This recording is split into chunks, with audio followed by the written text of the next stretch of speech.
Hello नमस्कार friends, हमारे channel में आपका स्वागत। हम आपको बहुत ही महत्वपूर्ण जानकारी देने वाले हैं अतिथि शिक्षकों के नियमितीकरण को लेकर। बहुत ही महत्वपूर्ण खबर जिसके संबंध में विस्तार से मैं जानकारी दूंगा। इसमें बोला गया है कि अतिथि शिक्षकों की बात सरकार के अधिकारियों से हुई है, ठीक है। तो उनको आश्वासन दिया गया है कि जल्दी अतिथि शिक्षकों के हित में फैसला लिया जाएगा और नियमितीकरण किया जाएगा। और जो अतिथि शिक्षक किसी कारणवश बाहर हो गए उनको पुनः नियुक्त किया जाएगा, उनका भी भविष्य सुरक्षित किया जाएगा।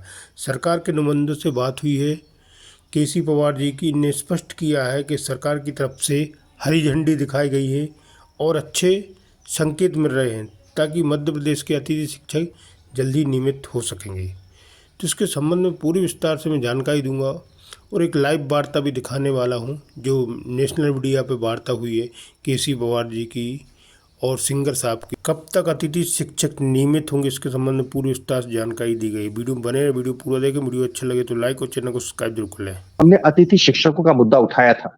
जिंदगी के 15, 16, 17, 18, 20 साल जिन्होंने दे दिए अपनी शिक्षा व्यवस्था को अतिथि शिक्षक के रूप में, अब जैसे जैसे नई भर्ती होती जा रही है वैसे वैसे उन्हें उन्हें अपने उस पद से मुक्त किया जा रहा है।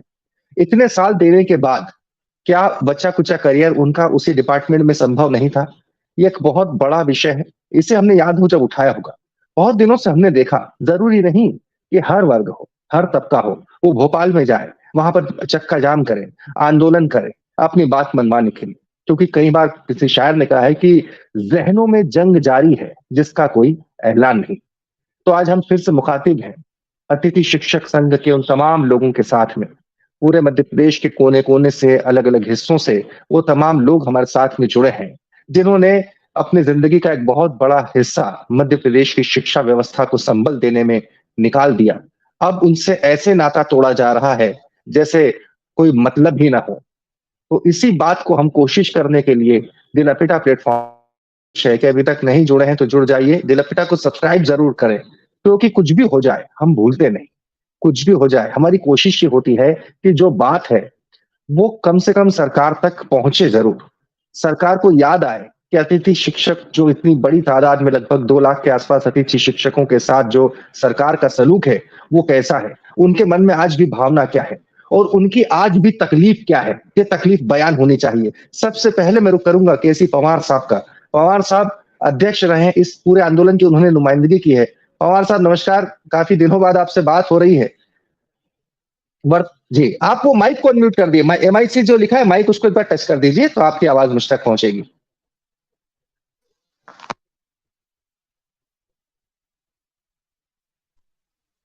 हेलो, आवाज आ रही संगर जी? बिल्कुल बिल्कुल आ रही पवार साहब। पवार साहब, वर्तमान में क्या स्थिति है, क्या हालात हैं अतिथि शिक्षकों के लिए? कहीं कुछ घोषणा, कहीं कुछ सोच रही है सरकार, कहीं कोई संकेत मिलते हैं आपको?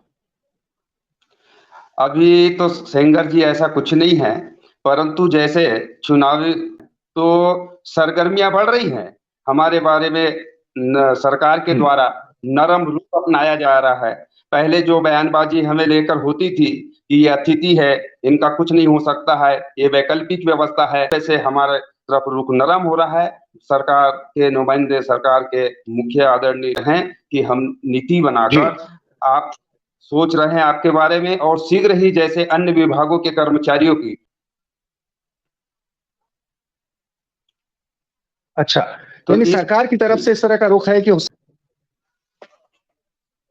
जी जी, जो सरकार के माध्यम हैं, जिन्हें कर्मचारियों की समस्याओं को लेकर नियुक्त किए गए हैं, उनसे हमारा संपर्क हो रहा है जी।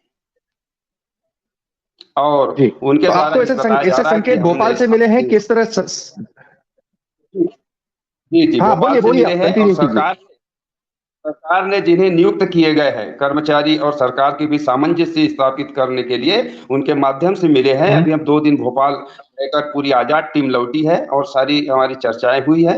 अतः हमें भी पूर्ण विश्वास है कि पिछली गलतियां ना करते हुए सरकार हमें शीघ्र बुलाएगी और हमारी जो पद स्थायित्व की बात है, नियमितीकरण की बात है, वो पूरी होंगी।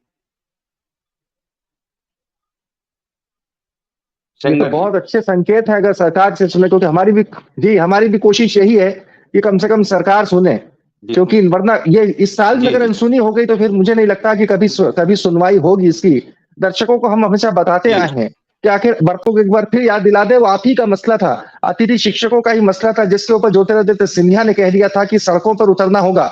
कमलनाथ के मुंह से निकल जाता है कि इस पे सड़क पर उतर ही जाइए, और ज्योतिरादित्य सिंधिया इसी गुस्से में कांग्रेस छोड़ देते हैं, बीजेपी में चले जाते हैं, और मध्य प्रदेश में कांग्रेस की सरकार चली जाती है और भारतीय जनता पार्टी की सरकार बन जाती है। बार बार याद दिलाना इसलिए जरूरी होता है कि कम से कम नेता इसी लालच में आप लोगों को नियमित कर दें। जी जी जी। परंतु सर हमारे विषय में ऐसा कुछ नहीं हुआ।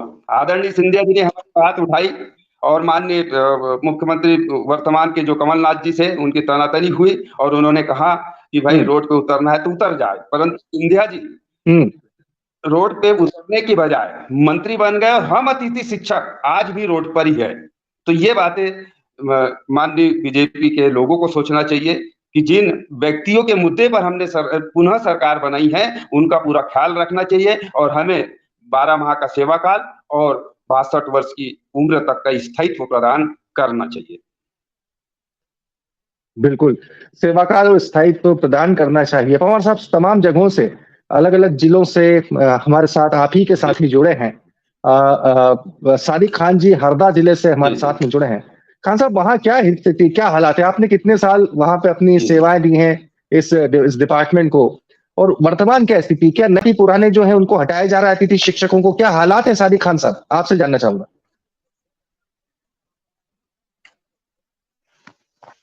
जी नमस्कार। जी नमस्कार। जी सर, मैं विगत 14 वर्षों से एक ही स्कूल में कार्य कर रहा हूँ और अभी बीच में हम लोगों को हटा दिया गया था। इसके बाद मैंने स्कूल चेंज कर लिया और अभी वर्तमान में सर जो इस सत्र में भर्तियां हुई हैं वर्ग 3 में, इससे हमारे काफी लोग बाहर हो गए हैं। जिन्होंने 10 साल 12 साल जिन्होंने समय दिया था वो हमारे लोग बाहर हो चुके हैं। तो एक ही मांग है हमारी कि जो लोग बाहर हो चुके हैं या फिर किसी प्रकार से उनको समय मौका नहीं मिला है, सरकार उनको भी, उनके लिए भी कोई नीति बना के उनको भी सेवा में लाने का मौका दे। जी जी। तो पवार साहब हमारे साथ जुड़े। पवार साहब, जो संकेत मिलते हैं वो क्या कहते हैं कि जो लोग बाहर हो चुके हैं, क्या उनको भी वापस से फिर से लाने के लिए सरकार कोई नीति बना सकती है? बिल्कुल बिल्कुल। हमारी जब चर्चा हुई है सरकार के जो माध्यम है उनके सामने हम ये पक्ष बिल्कुल रखा है कि जो लोग वर्तमान में सदस्य है वो भी, और जो हमारे किसी कारणवश ट्रांसफर के कारण, पद न होने के कारण बाहर हो चुके हैं, सेवा में लेकर एक ऐसा कैडर और एक ऐसा कैडर जिससे हमारे सभी साथियों को भला हो सके और सारे शिक्षक हमारे कार्य के आधार पर नियमित हो सके।